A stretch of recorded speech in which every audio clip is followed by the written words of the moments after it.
Hello बच्चों, कैसे हो आप सब। स्वागत है आपका आपके अपने यूट्यूब चैनल में। मैं मैथ्स अध्यापिका स्वागत करती हूँ आपका। आज लेकर आई हूँ आपके लिए एक नया टॉपिक, कुछ इंटरेस्टिंग सी आज हम बातें करने वाले हैं। देखिए, आज हम बात करेंगे ये जो 1/0 है, बहुत जगह मैथ्स में यूज होता है 1/0। कोई कहता है कि इसकी वैल्यू इनफाइनाइट है, इन्फिनिटी है, या डिफाइन ही नहीं की गई है, अनडिफाइन है। तो आज हम इसका खुलासा करने वाले हैं कि आखिर में ये है क्या, इनफाइनाइट है, डिफाइन किया गया है या नहीं डिफाइन किया गया। तो चलिए आपको समझाती हूँ मैं इसके बारे में। 1/0 इनफाइनाइट है या अनडिफाइंड है, मतलब डिफाइन नहीं किया जा सकता। अभी देखिए, पहले आप मीनिंग समझेंगे, इनफाइनाइट का मीनिंग समझेंगे, अनडिफाइंड का मीनिंग समझेंगे। पहले आप इन टर्म्स का मीनिंग समझेंगे, उसके बाद हम देखते हैं कि 1/0 एक्चुअल में क्या है। इनफाइनाइट क्या है? इनफाइनाइट डिफाइन तो किया जा सकता है, ऐसा नहीं कह सकते कि हम इनफाइनाइट जो चीज है वो नॉट डिफाइन है, नहीं। इनफाइनाइट डिफाइनेबल है, डिफाइन किया जा सकता है। देखिए, नेचुरल नंबर आप सभी को पता है 1 2 3 4 इस तरीके से होते हैं नेचुरल नंबर, है ना।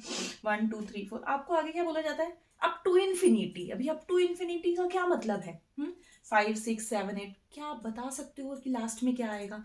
पर आपको ये पता है कि आगे नंबर और बढ़ते चले जाएंगे, 10,000 20,000 लाख में आएगा, करोड़ में आएगा, मिलियन बिलियन जो भी आएगा, पर आगे नंबर्स आएंगे, है ना। इस तरीके से काउंटिंग नंबर आएंगे। तो इनफाइनाइट जो है वो डिफाइनेबल तो है, बहुत से बहुत बड़ी संख्या होगी। इनफाइनाइट को हम बोल सकते हैं कि आगे जाके इन्फिनाइट तक जाएगा, पर ये बहुत बड़ी संख्या है जो एक्चुअल में हमें नहीं पता कि क्या है, पर वो डिफाइन इस टर्म्स में डिफाइन है कि वो एक बहुत बड़ी संख्या है। इनफाइनाइट हम कह सकते हैं बहुत बड़ी संख्या है। अनडिफाइन क्या मतलब, क्या है? डिफाइन ही नहीं किया जा सकता है, जिसे जिस चीज के बारे में कुछ पता ही नहीं चल पा रहा आपको कि मैं क्या बोलूं इस चीज के बारे में, वो हो जाती है अनडिफाइंड। अभी देखिए, 1/0 की हम बात करें, 1/0, यहाँ डिवीजन की मैं बात कर रही हूं। तो चलिए पहले डिवीजन की ही एक अप्रोच से हम बात कर लेते हैं। आपको पता होगा डिवीजन जो छोटी क्लासेस में सिखाया जाता है कि डिवीजन एक रिपीटेड सब्ट्रैक्शन है। किस तरीके से? 20/5। सभी को पता है ये आंसर 4 देगा। कैसे आंसर 4 देगा? रिपीटेड सब्ट्रैक्शन की अगर बात की जाए, ये है रिपीटेड सब्ट्रैक्शन। जो डिवीजन है उसे रिपीटेड सब्ट्रैक्शन क्यों कहा जाता है? ये ले लो 20 को 5 से डिवाइड करना है, 20 में से 5 माइनस करो, 15 मिला। जो आंसर आया उसमें से फिर से 5 माइनस करो, 10 मिला। फिर से 5 माइनस करो, 5 मिला। फिर से 5 माइनस करो, 0 मिला। क्या करना है आपको? ऊपर वाला नंबर लेना है, उसमें से नीचे वाला नंबर माइनस करना है। बार बार नीचे वाला नंबर यानी कि 5 ही माइनस करना है। कब तक माइनस करते जाना है? जब तक कि आपको 0 आंसर नहीं मिलता। काउंट कर लो कितनी बार आपको 5 माइनस करना पड़ा। 1 2 3 4, तो आंसर आ जाता है 4। इस तरीके से हम कह सकते हैं कि डिवीजन हमारी रिपीटेड सब्ट्रैक्शन है। तो इसी रिपीटेड सब्ट्रैक्शन के तरीके से अगर हम देखा जाए 1/0, यहाँ पर भी आप 1 को डिवाइड कर रहे हो 0 से, तो रिपीटेड सब्ट्रैक्शन के तरीके से देखा जाए इसका क्या मीनिंग है? 1 में से 0 को कितने टाइम्स माइनस किया जाए कि आंसर 0 मिले। चलिए चेक करते हैं। 1 में से 0 माइनस किया, 1।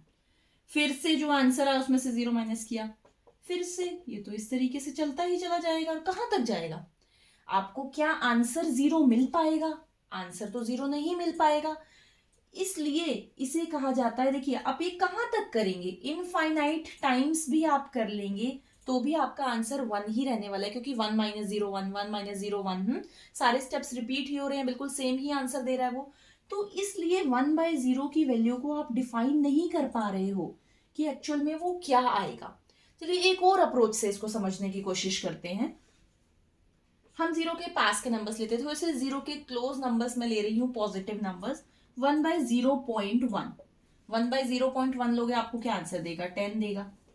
थोड़ा सा और छोटा नंबर लो डिनोमिनेटर में, 1/0.01, 100 आंसर देगा। 1 बाय और छोटा नंबर आप करते जाएंगे नेक्स्ट नेक्स्ट स्टेप में। 1/0.001, ये आंसर देगा 1000। 1/0.0001, 10,000 दे देगा। ठीक है, इस तरीके से आप क्या देख रहे हैं? आप डिनोमिनेटर का नंबर जितना छोटा करते जा रहे हो, मतलब 0.0000, इस तरीके से बहुत छोटा लोगे तो आपका यहाँ जो आंसर आएगा वो उतना ही बड़ा आएगा। तो देखिए, यहाँ पर हम किसकी तरफ जा रहे हैं, हम जीरो की तरफ जा रहे हैं। डिनोमिनेटर में हम नंबर को छोटा करते हुए चले जा रहे हैं, 0.0001। इस तरीके से हम कहाँ पहुंच जाएंगे, हम जीरो के पास पहुंच जाएंगे इस तरीके से करते करते। ठीक है, तो हम डिनोमिनेटर में जीरो पर पहुंच गए। और अगर हमारा ऐसे ही आंसर चलता रहा, जितना नंबर छोटा आएगा नीचे उतना ही आंसर ये बड़ा देगा। बड़ा मतलब बहुत बड़ी संख्या देगा, बहुत बड़ा नंबर देगा, और बहुत बड़ा नंबर मतलब वो इनफाइनाइट तक हम पहुंच जाएंगे, तो वो तो इनफाइनाइट दे देगा। 1/0 इनफाइनाइट हो गया यहाँ से तो। अभी आप ध्यान से देखिए, वो एग्जैक्टली जीरो नहीं है, वो जीरो की तरफ जा रहा है, यानी कि हम जीरो की तरफ जा रहे हैं, हम जीरो को अप्रोच कर रहे हैं। जीरो टेंड्स टू जीरो बोला जा रहा है यहाँ पर। हमने क्या वैल्यू ली है, एग्जैक्टली जीरो नहीं है, हम क्या करें, जीरो के आसपास की वैल्यूज ले रहे हैं, 0.0001। तो हम ये कह रहे हैं कि जैसे ही हमें दिखाई दे रहा है कि डिनोमिनेटर छोटा होता चला जाएगा, तो वो कहीं ना कहीं जाके जीरो भी होगा, तो हमें बहुत बड़ी संख्या मिलने वाली है, इनफाइनाइट मिलने वाली है। पर अगर मैं नीचे नेगेटिव नंबर ले लेती तो -0.1, तो ये तो -10 देता, -0.01 ये -100 देता, -0.001 ये -1000 देता। तो इस तरीके से अगर आप नीचे माइनस का नंबर लोगे और 0.00 और उसको करते चले जाओगे, जीरो की तरफ जाओगे, तो आपका नंबर इस तरीके से मिलने वाला है। यानी कि अगर हम आगे की तरफ जाएंगे तो हमें क्या मिलेगा, हम फिर से जीरो की तरफ जा रहे हैं, क्योंकि आप यहाँ नंबर लाइन पर देखिए, देखिए ये हमारी है नंबर लाइन। ठीक है, यहाँ पर आपका है जीरो, यहाँ पर आपका है 1 और यहाँ आपका है -1। अब आपने क्या ली है, जीरो के आसपास की वैल्यूज ली हैं इस तरीके से। पहले केस में 0.1, 0.001 इस तरीके से हम यहाँ पर जा रहे हैं, तो हम जीरो के क्लोज पहुंच गए। अब हम क्या कर रहे हैं, -0 अब हम नेगेटिव की तरफ हैं, पर हम फिर से इस तरफ आ रहे हैं, जीरो के पास आ रहे हैं, तो 1/0 पर पहुंचे। हम क्या देख रहे हैं, माइनस में 10, माइनस में 100, -1000, तो माइनस फिर आंसर फिर से वही है 10, 100, 1000, यानी कि इनफाइनाइट की तरफ वो जा रहा है, बहुत बड़ी आगे संख्या आने वाली है, माइनस के बाद बहुत बड़ी संख्या आने वाली है, तो माइनस में आंसर देगा, पर माइनस इनफाइनाइट हो रहा है वो। अभी देखिए, यहां से तो मेरा 1/0 आ गया है इनफाइनाइट, और यहां से 1/0 आ गया है माइनस इनफाइनाइट। किसी भी सेम चीज की वैल्यू दो तो नहीं हो सकती, या तो वो इनफाइनाइट होना चाहिए या माइनस इनफाइनाइट होना चाहिए। पर अगर हम ऐसे देख रहे हैं, ये वाली अप्रोच देखते हैं तो बिल्कुल करेक्ट है, ये वाली अप्रोच देखते हैं तो भी बिल्कुल करेक्ट है। इसलिए कहा जाता है कि इस चीज को डिफाइन ही नहीं किया जा रहा कि ये इन्फिनिटी होगा या माइनस इन्फिनिटी होगा। तो जब हम एग्जैक्टली डिनोमिनेटर में जीरो लेते हैं, तो 1/0 एग्जैक्टली क्या कहलाएगा, अनडिफाइंड होगा, वो डिफाइन ही नहीं किया जा सकता है। किसी भी अप्रोच से आप चेक करेंगे तो उस चीज को डिफाइन नहीं कर पा रहे हैं हम।